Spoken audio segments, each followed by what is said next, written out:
every client is different. Every client in the relationship with their animal is different and their situation is different. And so if we don't learn a little bit about that first, we almost set ourselves up for running into challenges in making or applying the evidence-based approach that we want to solving whatever issue that we've identified in veterinary medicine.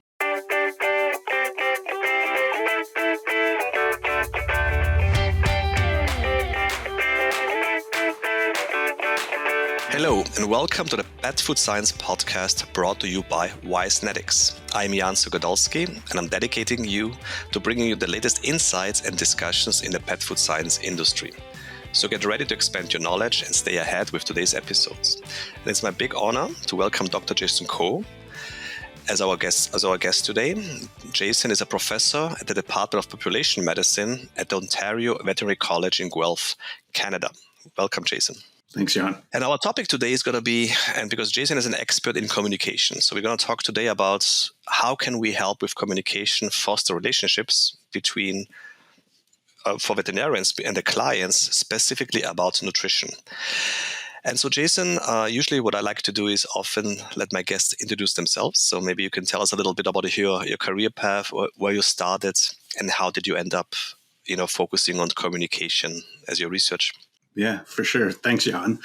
And so when I think back to the starting, I think like many veterinarians, it was the relationship, my own relationships with animals, which got me interested in veterinary medicine to start with. And so as I went through vet school, one of my key responses to people was that my purpose in veterinary medicine was to be able to take care of my own relationships with animals when I graduated. And so I was very interested in the human-animal relationship, the human-animal bond, and kind of kept that in the back pocket, even when I went out into veterinary practice, and had kind of sowed a few seeds when I left the Ontario Veterinary College as a new graduate that at some point I'd be interested in coming back and exploring. And so a few years out into practice, and I did mixed animal practice because I had very broad interests, I was contacted and invited back by Dr. Cindy Adams to come back and do some work, and I was still very interested in the human-animal bond. And at the time, the Ontario Veterinary College was the first school in North America that had changed and made communication part of the core curriculum. So I went back to the Ontario Veterinary College to look at the human-animal bond, and they were doing this communication research. And so there was this real interest or proposal that maybe I'd want to explore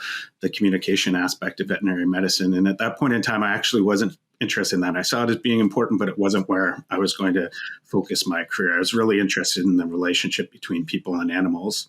And so as part of that graduate work, I was responsible for overseeing students in a wellness clinic. So I was down there overseeing their medicine, but as part of it, the new curriculum and communication, I was responsible for coaching them on their communication. And a couple of months into that role, I remember one very specific instance where a young man and his sister came in, and they had a cat that wasn't doing well. And I was observing through a two-way mirror, a fourth-year student interacting with this young man and his sister, and you could just see the stress in the interaction starting to increase. And I thought, I need to go in and support the students, support these clients in terms of what is going on in this situation. And so I slipped into the room, acknowledged the student, and introduced myself to the young man and his sister. And the first thing I said is, I can see that you're really stressed about this situation. We're going to work with you to see what's going on and see what we can do for you and your animal. And you could just see the body of the clients change in that moment. And that was the moment where my career trajectory changed, where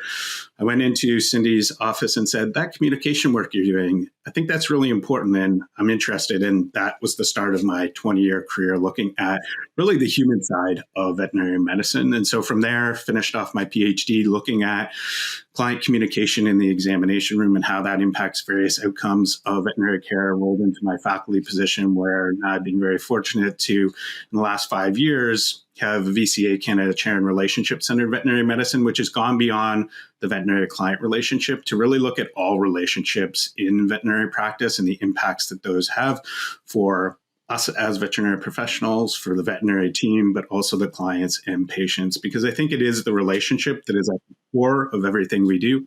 It's really about the nature and quality of those relationships that impacts the outcomes that we all strive for, regardless of what the topic might be in veterinary practice today. So that's sort of how I started, interest in my own relationships and got to this point where that's my life, is studying relationships in veterinary medicine. That is amazing. So you call it kind of the relationship-centered veterinary medicine. Can you tell us a little bit what is this term really encompass? Yeah, so from my perspective, it really is considering all of the relationships that exist within veterinary practice. So that even consists of the relationship we have with ourselves in terms of being in check with kind of our feelings, our bias, the things that drive us in our interactions every day, because those play a huge influence in how we interact with others. So the first thing is being in touch with what's going on for you and being conscious of those so that we can hold attention to that. Obviously, there's the relationship between people and their animals, which is the crux of it. Yet it's the relationships around that, I would say, in veterinary medicine that really support an individual and their pet. And so by looking at all of those relationships, including the relationship veterinary professionals have with their clients, the relationship that veterinary professionals have with each other in a practice, also looking at relationships outside of the practice. So, we're thinking about the Pet Science podcast. It's not only veterinary medicine, but what are the relationships with other industry partners in terms of a veterinary practice? And how do we build a relationship-centered approach, which really at the foundation is centered around communication and building that trust. And so when we think about relationships, it often is the relationships that we're developing through communication. And it is that communication that really becomes the bridge to take the knowledge that we have, the great evidence that you develop in your role, Jan, in terms of research and putting that in the hands of first veterinary professionals, which comes probably from you as an academic or comes from industry, and then thinking about how does that veterinary professional take that and build a relationship where they can communicate that with a client, with the ultimate goal being to support that relationship between the client and their animal. And so all those relationships are key to sharing that knowledge, which then the only way it's going to get to where we want it in terms of benefiting the health and well-being of animals is by making sure we have a strong bridge at all of those different points in relationship. So for example, also there's a lot of obviously, paths that we can afterwards dissect a little bit, and we're going to afterwards focus on the nutrition itself, right? Because that's a very, very complicated, sensitive topic. But as an example, so what is the communication, like a daily example the veterinarian would, when a client comes to him, what are typical things that you would emphasize the veterinarian should do in this communication to strengthen this communication? So I think, I take a step back, and there's been over 40 years of research in human medicine looking at physician-patient, and we've kind of leveraged that in our understanding of a veterinary client or a veterinary professional client communication. We now have 20 years or more of research in veterinary medicine that can help inform those interactions we have in the exam room in veterinary practice every day. And when I look at that research at a very high level, I can really break the communication down between a veterinary professional and a client into two sort of patterns, again, very high level. One is what we call a veterinarian-centered approach, and it's been equated to being like a shot put, where we take the great knowledge that we have, we develop that into a really well-conceived message, and we launch it up into the air like a shot put and let it slam down onto our client. The other approach or general approach is what we call a relationship-centered approach, where it recognizes that within any interaction, there are two individuals, and it's through a process of sharing information back and forth that we can develop relationship, we can find common ground, and through that common ground, find a way for moving forward that both parties are ultimately invested and committed. And in our work, we see that both of those approaches to communication happen in veterinary practice, and we've done research that demonstrates that when a relationship-centered approach is taken, we found associations with client satisfaction at the end of those visits. We found an association with clients' adherence specific to a project where we looked at dental or surgical recommendations. And so how we do interact with clients in the examination room impacts the outcomes that are important to all veterinary professionals in terms of the things we're trying to achieve every day. And I think that that example extends to all other aspects of veterinary practice in terms of the team member to team member communication and the outcomes we're trying to achieve through that, but also in terms of veterinary practice and the relationship with industry. And so thinking about building that relationship rather than just launching information, I think many times is important for us to consider in terms of supporting the relationship and getting the outcomes that we're after. Before maybe we go into specific, questions, maybe a high level again, what would be a proper way, for a veterinarian to kind of address any questions, right? And what is the biggest mistake you see that is done? Yeah, so I think I wouldn't say it's a mistake. I would see it as being an opportunity per se. And I think the thing that I see happen, and I can use a nutrition example, is that as veterinary professionals, we are a find it, fix it profession. And so we very quickly identify a problem. We want to move into fix mode, which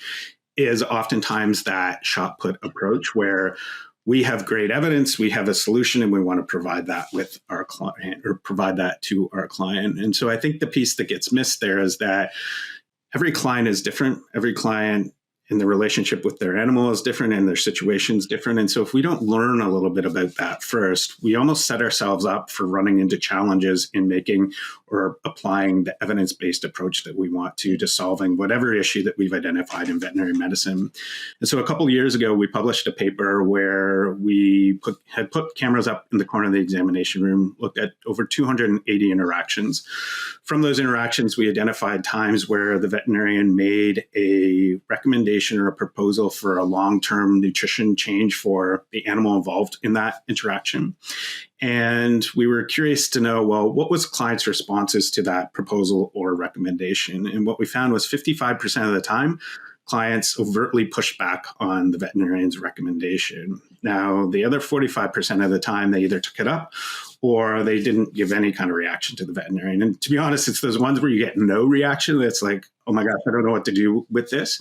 And yet we're quite intrigued that like 55% of the time, clients were showing overt resistance to a veterinarian's long-term nutrition recommendation or proposal. And so we dug into that to look, well, what is the basis that clients are using to push back on this nutrition proposal or recommendation? And we found the number one thing was pet preference. So clients felt like their pet were really picky eaters and they were concerned about changing the food, or they'd already tried to change the food before and the client or the pet didn't respond well to that. And so pet preference was the number one reason.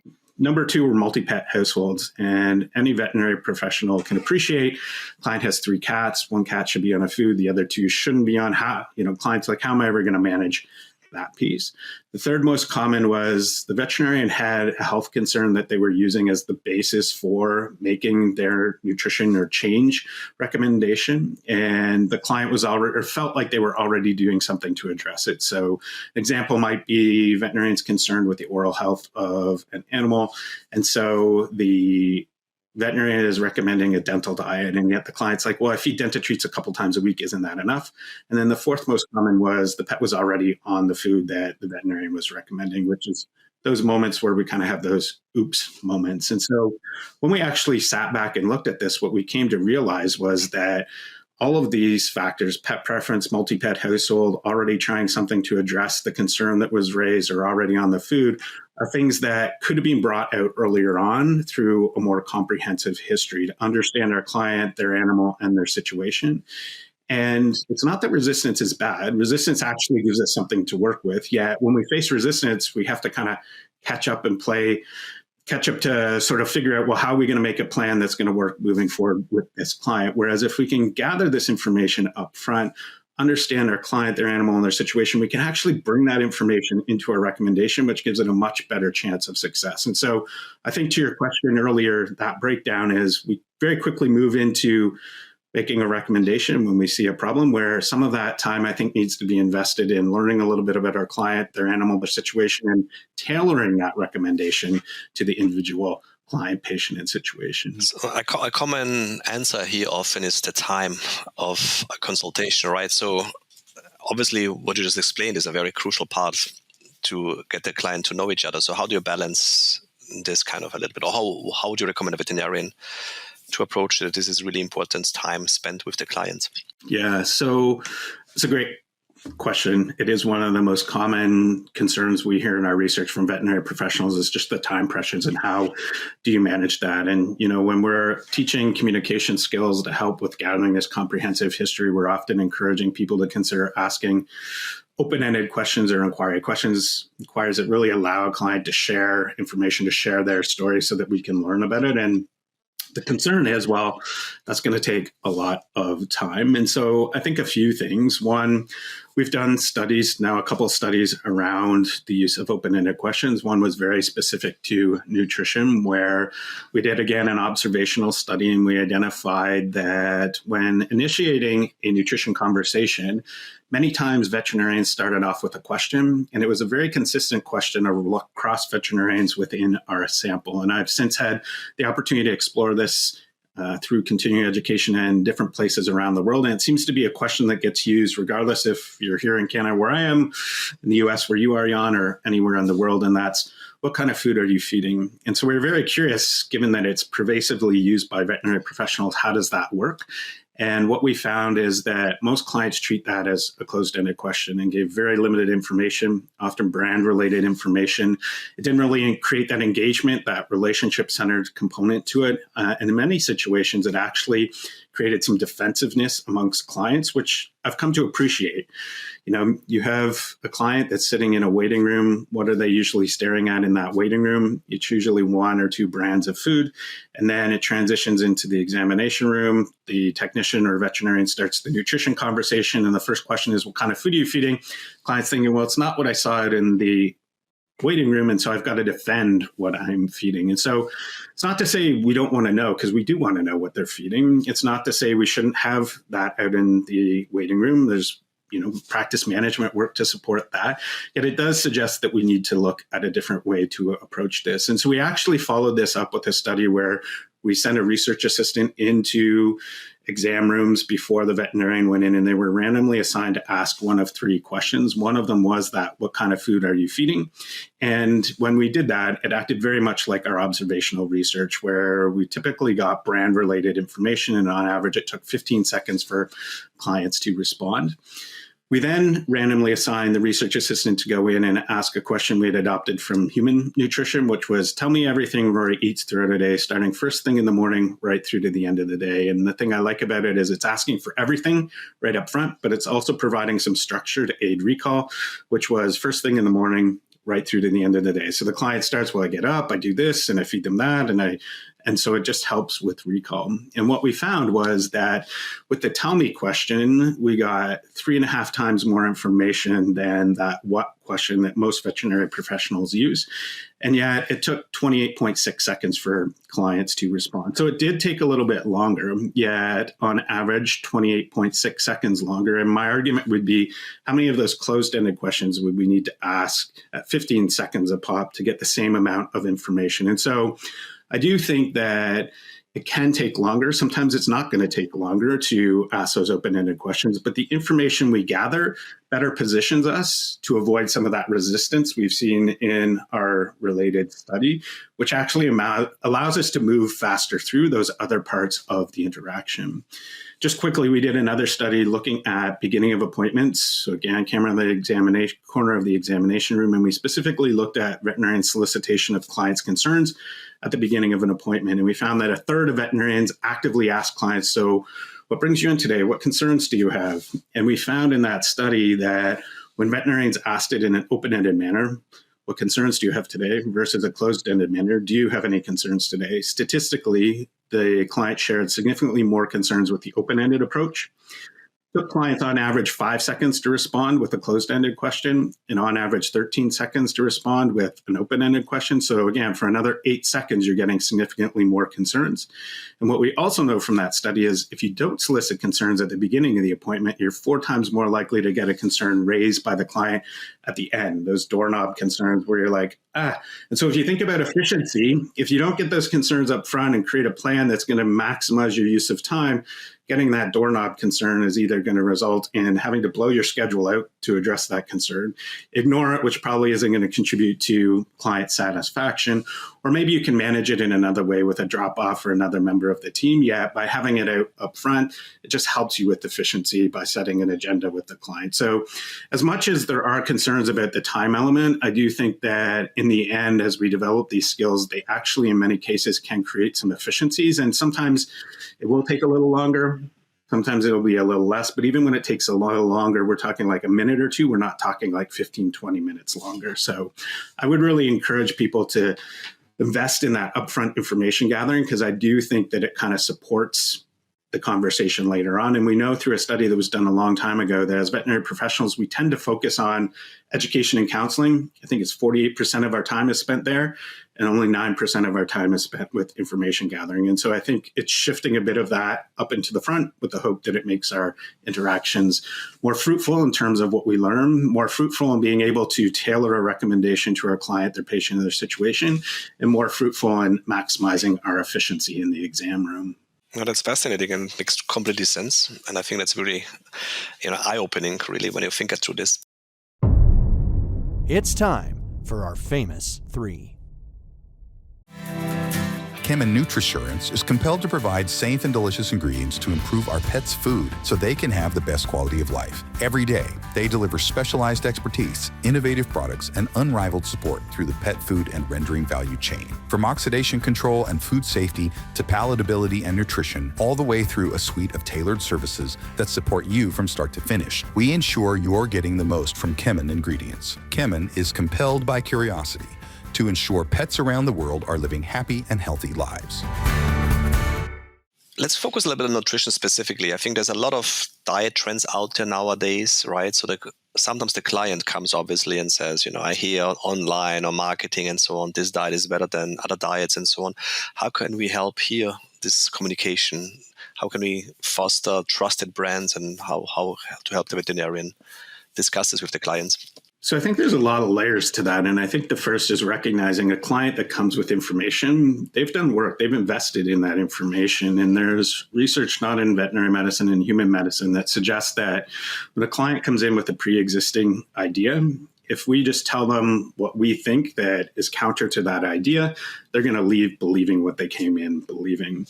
Yet, if we take some time to unpack and learn from our client about what they've learned, where they've learned it, why they're invested in that information, it better positions us to work with them to come to a place where we can share information that our client's more likely to be open to because we've understood and been able to relate it to what they were looking for in the first place by going out and getting that information. And so I think this is a really important point in terms of taking more of a relationship-centered approach where I'm tossing you a Frisbee, you toss me that Frisbee back, versus the shot putter veterinarian-centered approach to when clients come in with information from another source.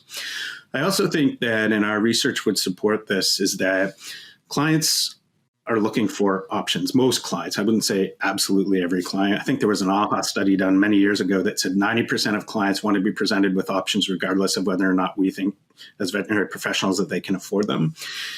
Our research supports that many clients are looking for options and want to be involved in decision-making. And we have this quote in one of our studies where a client talks about, by being presented options, I don't feel like I'm being sold something. It looks like, it gives me the autonomy to make that choice in terms of decision-making. And so that's really, I think we've heard this from clients for a long time, that they're looking for options. It's probably even stronger today than it was 20 years ago. Yet we're also now in our research with veterinary professionals starting to hear their transitioning their approach to this too, where this whole concept of spectrum of care, contextualized care, and offering clients options and working through them so that we really develop a plan for moving forward that fits them, their animal, and their situation. And so from a working backwards standpoint, I think it's important to not just present options, yet we need to have options presented in a way that clients understand them. They understand the difference in value between them in terms of what it offers for the pet and the animal, which comes back to the relationship, right? How do we support you and your relationship? What's important to you as a pet owner when making options around these areas? And to your point, Jan, I would agree. I mean, I tell people nutrition is one of the hardest conversations just because of all the options that are out there. And so if we can help narrow those down, we can support a client and their animal by understanding what's important to them. And this is where I think industry can play a role too. And I've worked with a few different industry partners to help really take the evidence that they have and start thinking about how do we support veterinary professionals in translating that into information that they can use to really explain to a client where the value is for their animal, and not the value in terms from an evidence medical standpoint, but the value in terms of what is important to them, which is oftentimes how it's going to contribute to that animal's lifespan, how it's going to contribute to their quality of life, all of those types of things. And I think that that's really important, is understanding for this individual client, what is important to them in their relationship and making these decisions, to develop a relationship between a veterinary professional and a client by exploring options and going through that process to arrive at a plan that is going to be tailored for that individual client, patient, and animal. And then industry, building relationships with the veterinary profession by supporting with information and not just scientific evidence on how our product works, but going that next step to saying, here's how it benefits the long-term health and well-being of that client's animal. So to kind of summarize in a simple way would be understanding the client comes first, right? Yeah. I mean, for me, the foundation of any recommendation is that comprehensive history. And if you skip over it, like our research in nutrition highlighted, it really solidified that for me. You tend to run into problems with resistance. Whereas if you can get that understanding up front, you're likely going to create some efficiencies in that back end by tailoring a recommendation to a client in a way that's going to work for them. And so I think it's really important to do that. And through our work, we've developed various sort of tools and things to support veterinary professionals. So we developed something called a value matrix, which we published in the Journal of the American Veterinary Medical Association last year, which is a communication aid that can first get us thinking as a practice and a team through what are the different options and then what are the advantages and disadvantages of those different options. Yet it can also be used as a client communication aid where a client may be really struggling with a decision to kind of lay out what the different options are associated with that. So we do that along the left-hand side. Across the top, we tease apart the different advantages and disadvantages, often focusing on benefits to the client and the animal. And then we use some kind of indicator to indicate which option brings these benefits. And it's amazing. It takes a lot of information that can be overwhelming when you just verbalize it and support that conversation with a visual aid. So again, this is a complex conversation. It's going to have elements that will be challenging. And so looking for ways to support that, first off, by getting that comprehensive history, then thinking about how you present your options and what are the advantages and disadvantages between each. So people aren't just making cost-based decisions, and they're making value-based decisions, and then working with a client to find what their preference-sensitive decision is to that situation, I think leads to better outcomes, which is ultimately what we're looking for, is better outcomes for patients, better outcomes for our clients, but also better outcomes for ourselves and our teams. So we are kind of at the end of our episodes. So I think it's really fascinating. I think this is something that obviously we need to spread over this information. I had one question, so a little bit outside the box. In the beginning, you said one of the biggest important thing in the communication, also being self-centered, right? Not self-centered, but, being like things. Do you have any suggestions, resources or books that you would recommend to somebody?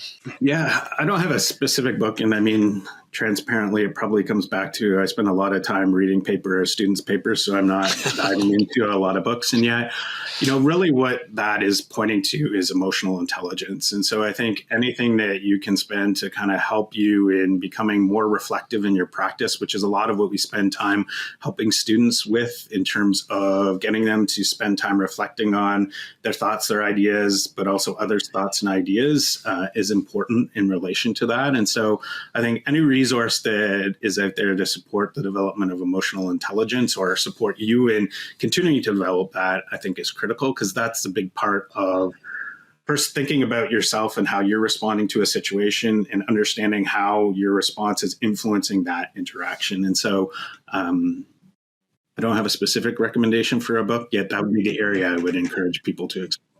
But this area is very, okay, we can find it very important. Thank you so much, Jason. So it was really a pleasure and eye-opening, and really reflects how understanding the client is really so important. That helps a lot also in the communication about nutrition. So that concludes another episode of the Pet Food Science Podcast, presented to you by Wisenetics. Thank you for joining us today. Don't forget to subscribe to our podcast to stay updated on future episodes. And if you enjoyed today's episode, please leave us a review. Your feedback is invaluable to us. Until next time, this is Jan Sogodolski from the Pet Food Science Podcast signing off.